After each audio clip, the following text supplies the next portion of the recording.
मैं भारत को भारतीयता की मान्यता के आधार पर फिर से खड़ा करना चाहता हूं, उस काम में लगा हूं। अभी एक सवाल मुझे पूछा गया। हम जब विवाह करते हैं ना, तो विवाह करते समय कुछ मिलान किया जाता है। नाड़ी का मिलान करते हैं, गोत्र का मिलान करते हैं। आप जानते हैं क्यों करते हैं? नहीं मालूम? कोई लोग तो कहते हैं कि ये बुआबाजी है। कुछ लोग ऐसा कहते हैं कि नाड़ी का मिलान करना, गोत्र का मिलान करना ये बकवास है, इसका कोई फर्क नहीं पड़ता। लेकिन इसका फर्क बहुत गहरा है। ये साइंटिफिक बात है।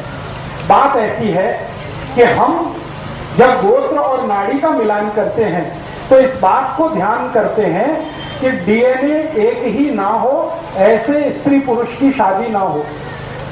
एक ही डीएनए ग्रुप वालों की शादियां अगर हो गई तो जिंदगी भर संतान का त्रास रहेगा।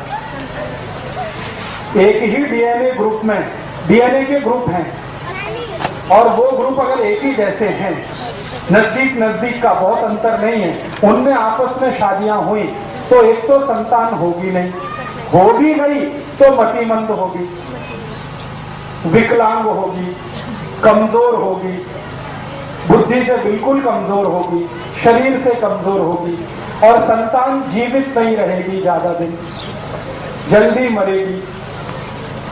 अगर एक ही ब्लड ग्रुप के नजदीक वालों की शादियां हो गई तो जब हम नाड़ी और गोत्र देखते हैं तो उसका इसी बात का ध्यान रखते हैं। एक ही नाड़ी और एक ही गोत्र में शादी इसलिए नहीं करते हैं ताकि डीएनए एक ना हो। डीएनए एक होने के चांसेस तभी हैं जब नाड़ी एक हो और गोत्र एक हो तो 100% ब्लड ग्रुप एक हो जाता है। इसलिए ये ध्यान रखा जाता है। तो हमारे बुजुर्गों ने एक परंपरा बनाई, विवाह करने के पहले नाड़ी का मिलान करना, गोत्र का मिलान करना। वो परंपरा बहुत साइंटिफिक है। अगर उसका ध्यान रख के आप शादियां करते हैं तो आपकी संतान अच्छी होगी।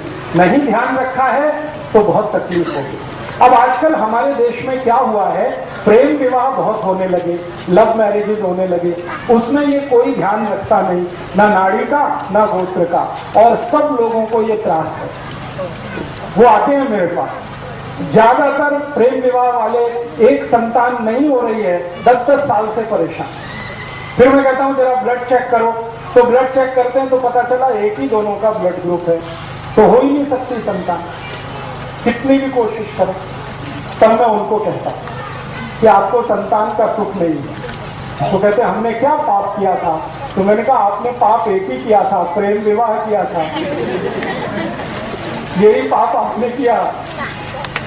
अगर नाड़ी गोत्र का ध्यान रख के करते तो ये नहीं होता। माने इसका क्या है? माने इसका सीधे से ये है कि अगर हम प्रेम विवाह भी करते हैं तो इस बात का ध्यान रखें। अगर इस बात का ध्यान आप नहीं रखते तो आपको भविष्य में बहुत तकलीफें आएंगी। तब प्रेम तो छूट जाएगा, विवाह जो है घिसटता हुआ जाएगा। ये जो प्रेम है ना, ये ज्यादा दिन टिकता विकता नहीं है, क्योंकि ये आवेग जैसा होता है, ये इम्पल्स है। एक कुछ खास तरह का हार्मोन हमारे माइंड में बनता है, उसका नाम है डोपामाइन। और डोपामाइन एक अकेला हार्मोन है जो थोड़ी देर ही टिकता है। तो प्रेम भी डोपामाइन का असर है, थोड़ी देर टिकता है, उसके बाद खत्म हो जाता है, स्त्री में भी पुरुष में भी। और जब प्रेम खत्म हो जाता है तब जीवन में असली संघर्ष शुरू होता है, असली। और वो इतना खराब संघर्ष होता है कि कोई देख नहीं सकता। थोड़े दिन पहले तक दोनों एक दूसरे के लिए मरने की तैयारी में हैं और डोपामाइन खत्म होते ही एक दूसरे को मार डालने की तैयारी में। ये ऐसी हालत हो जाती है। एक दिन पहले तक या 2 दिन पहले तक या 5-10 दिन पहले तक किसी स्त्री को उसका पुरुष और किसी पुरुष को उसकी स्त्री दुनिया का सबसे सुंदर, इससे ज्यादा सुंदर तो हो ही नहीं सकता, और 5-6 दिन के बाद ही दुनिया का सबसे कुरूप चेहरा वही है जो उसकी अपनी स्त्री है या उसका अपना पति है। ये सारा खेल डोपामाइन का है। तो प्रेम विवाह जो होते हैं ना, इनमें मैंने अक्सर देखा कि विवाह होते ही प्रेम थोड़े दिन में फना हो जाता है, खाली विवाह रह जाता है। लव चला जाता है, मैरिज रह जाती है, और वो ऐसी घिसटती है जैसे एक टांग का आदमी घिसटता है। तो आप जीवन में कोई फैसला करें तो किसी आवेग में ना करें, मेरा ये कहना है। एक डॉक्टर की नाते मैं आपको सलाह दूंगा कि कभी भी जब आपके मन में इंपल्स बहुत ज्यादा हो तो कोई फैसला मत करिए, क्योंकि फैसले के गलत होने की शक्यता सबसे ज्यादा है। इंपल्स बहुत है तो एक बात याद रखिए, डोपामाइन नाम का हार्मोन बहुत है, और ये हार्मोन है विवेक को खत्म कर देता है। विवेक काम ही नहीं करता, विवेक काम नहीं करेगा, फैसला गलत होगा। फैसला गलत होगा, जीवन भर आप पछताएंगे कि हमने एक समय पे छोटा सा गलत फैसला किया, उसका दुष्परिणाम जीवन भर भुगतना पड़ा। तो ये आप मत करिएगा। प्रेम करिए, लेकिन विवाह करने से पहले इन बातों का ध्यान रखिए। मैं ये नहीं कहता कि प्रेम मत करिए, प्रेम तो बहुत आवश्यक है जीवन को आगे बढ़ाने के लिए, ले जाने के लिए, लेकिन प्रेम का आवेग खतरनाक है। प्रेम खराब नहीं है, उसमें जो आवेग है, इंपल्स है, वो बहुत खतरनाक है। उसको ध्यान रखिए, आपकी संतान के विषय में सोचकर, देश और समाज और धर्म के विषय में सोचकर। ठीक है, अभी एक दो प्रश्न आ गए। हाँ, ब्लड ग्रुप दोनों का अलग रहे हमेशा, पति और पत्नी का, ये ध्यान रखिए। एक का पॉजिटिव हो, दूसरे का निगेटिव हो, चलेगा। जैसे किसी का बी पॉजिटिव है पति का, पत्नी का बी नेगेटिव है तो भी चलेगा, लेकिन दोनों का बी पॉजिटिव होगा तो तकलीफ, दोनों का बी नेगेटिव हुआ तो तकलीफ। थोड़ा भी अंतर रहना चाहिए, थोड़ा भी अंतर हमेशा रहना चाहिए। जी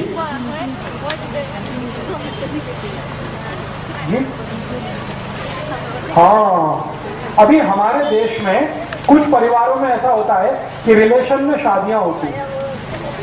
ये पूरे भारत में तो नहीं है, महाराष्ट्र में है और थोड़ा सा दक्षिण में कर्नाटक में है। तो कर्नाटक और महाराष्ट्र छोड़ के तो बाकी नहीं, लेकिन हम रिलेशन में शादियां कर रहे हैं। जरूर करिए, लेकिन एक ही चीज का ध्यान रखिए, दोनों का ब्लड ग्रुप सेम ना हो। अगर सेम है तो कोशिश करिए आगे से अवॉइड करें। अब कर ली है तो अब उसमें तो कुछ नहीं, जो हो गया तो बात खत्म हुई। लेकिन आगे से आप दूसरों को जब सलाह करें तो ये ध्यान रखिए उनको कि ब्लड ग्रुप सेम ना हो तभी शादी करें, भले वो नजदीकी रिश्तेदार हो। दोस्तों, सबसे पहले तो चैनल सब्सक्राइब करें, फिर लाइक, कमेंट और शेयर करें, और हाँ, हमारा एंड्रॉयड ऐप डाउनलोड करना ना भूलें।